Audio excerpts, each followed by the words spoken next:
आपके uncle aunty सब ठीक है? अंकल, चाचा, चाची। अब आप सोच रहे होंगे कि कौन से अंकल और चाचा जी की बात कर रही हूँ मैं। वही जो आपके साथ खेलते हैं, पार्क में झूला झूलते हैं। ऐसे ही मैं आपको एक अंकल और बच्ची की कविता सुनाने जा रही हूँ, जिसमें उसके अंकल छोटी के साथ, उस बच्ची का नाम छोटी है, छोटी के साथ खेल रहे हैं और अंकल का नाम समर सिंह है और उसे खेलते हुए चिढ़ा रहे। तो देखिए यह मजेदार कविता। चलो पढ़ते हैं हम एक साथ, और आप इस कविता के साथ साथ आप भी अपने मनपसंद अंकल को या चाचा जी को अपने याद करेंगे, जो आपको भी इसी तरह चिढ़ाते होंगे। चलिए, इस कविता में कवि ने अंकल का नाम क्या रखा है, क्या बताया था मैंने आपको? बिल्कुल ठीक, समर सिंह। तो चलिए देखें समर सिंह और छोटी की कविता। पाठ 18, कविता का नाम है छोटी का कमाल। समर सिंह थे बहुत अकड़ते, छोटी कितनी छोटी, मैं हूँ आलू भरा पराठा, छोटी पतली रोटी, मैं हूँ लंबा मोटा तगड़ा, छोटी पतली दुबली, मैं मोटा पटसन का रस्सा, छोटी कच्ची सुतली, लेकिन जब बैठे शीशा पर होश ठिकाने आए, छोटी जा पहुंची चोटी पर समर सिंह चकराए। थी ना अच्छी कविता? चलिए अब जरा इसका अर्थ देखें ताकि यह कविता आपको भली भांति समझ में आए। इस कविता में जो समर सिंह थे वो अपनी छोटी के साथ खेलते हुए उसके साथ बहुत अकड़ते थे और उसे कहते थे कि तू तो बहुत छोटी है, तू तो बहुत छोटी है। फिर समर सिंह उसे चिढ़ाते हुए कहते हैं कि मैं आलू से भरा हुआ स्वादिष्ट पराठा हूँ।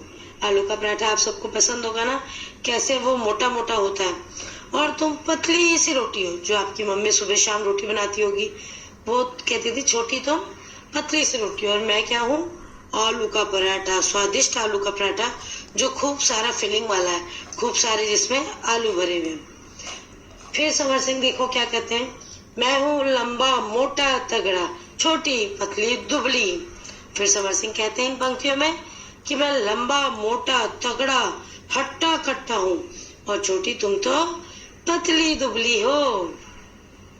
फिर देखिए क्या कहते हैं समर सिंह, मैं मोटा पटसन का रस्सा, छोटी कच्ची सुतली, यानी मैं मोटा पटसन का रस्सा हूँ जो बहुत मजबूत होता है, और तुम छोटी कच्ची सुतली हो जो जल्दी से टूट जाती है। सुतली मतलब एक धागा होता है पतला सा जो जल्दी से टूट जाता है। देखिए फिर क्या हुआ, लेकिन जब बैठे सीसौ पर होश ठिकाने आए। लेकिन जब समर सिंह, सीसौ क्या होता है बेटा? सीसौ एक झूला होता है। तो समर सिंह जब सीसौ झूले पर छोटी के साथ बैठे तब उन्हें छोटी का कमाल दिखा। छोटी ने उन्हें उस झूले पर मजा चखाया, खुद तो झूले की चोटी पर चढ़ गए और समर सिंह को नीचे ही लटका दिया। तब जाकर समर सिंह को छोटी का कमाल याद आया और उनको महसूस हुआ कि छोटी छोटी नहीं है बल्कि बहुत बुद्धिमान है और बहुत ही ज्यादा चतुर है। और झूले पर झूला झूलकर उनका सिर चकराने लगा। देखिए बेटा, छोटे बच्चों को तो आदत होती है झूला झूलने की, तो उनको कोई दिक्कत नहीं होती। लेकिन यदि जब बड़े इंसान, बड़े आदमी या हम लोग जब बड़े हो जाते हैं तब हमें आदत नहीं रहती है और तब हमें कोई बहुत ज्यादा झुला दे तो हमारा सिर चकराने लगता है ना।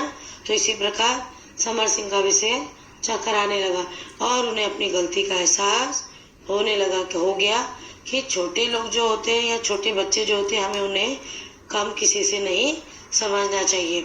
और जो मोटा तगड़ा समर सिंह था वो नीचे रह गया और पतली दुबली छोटी फटाफट ऊपर चढ़ गई और जल्दी से जल्दी सीसॉ खेलने लगी। ठीक है, आई समझ में कविता? तो थी ना मजेदार? तो आपको इस कविता को पढ़ते हुए कोई किसी अंकल का या चाचा जी का या ताऊ जी का ख्याल आया जो आपको इसी प्रकार चिढ़ाते हैं? जी जरूर आया होगा ना कोई तो आपके चाचा, दादा, ताऊ जी कोई तो होंगे जो आपको इस प्रकार छेड़ते होंगे, है ना? हाँ बिल्कुल सही। चलिए, थी ना मजेदार कविता? अब जरा आपको इसका अभ्यास कार्य देखना है और बताना है कि कौन चोटी पर पहुंचेगा और कौन नीचे रह जाएगा। ठीक है, चित्र देखिए, इनको सीसॉ में बैठाइए अपने मस्तिष्क में और बताइए कौन ऊपर रहेगा और कौन नीचे होगा। ठीक है बेटा, चलिए। और आप चाहे अपने दोस्त के साथ भी सीसॉ खेल सकते हैं। पेट्स को ले जाते हैं, कुत्ते को ले जाते हैं, बिल्ली को ले जाते हैं, जो आपने पाली हो या आपके घर में आ जाती हो, उसको भी बैठा के खेल सकते हैं। और यदि आपका दोस्त आपके साथ हो तब तो क्या कहने। ठीक है, चलिए।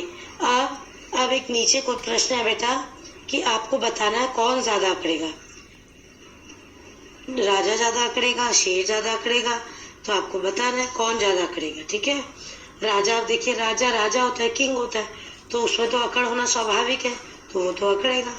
फिर कक्षा का मॉनिटर, वो भी थोड़ा बहुत अकड़ते हैं, क्योंकि भाई उन्हें मॉनिटर बना दिया जाता है ना। आप तो सब जानते ही हैं। तो लिखिएगा अपने स्कूल के आधार पर, अपने विद्यालय के आधार पर। फिर देखिए, अच्छा, आपको एक चित्र बनाना है। कौन सा चित्र?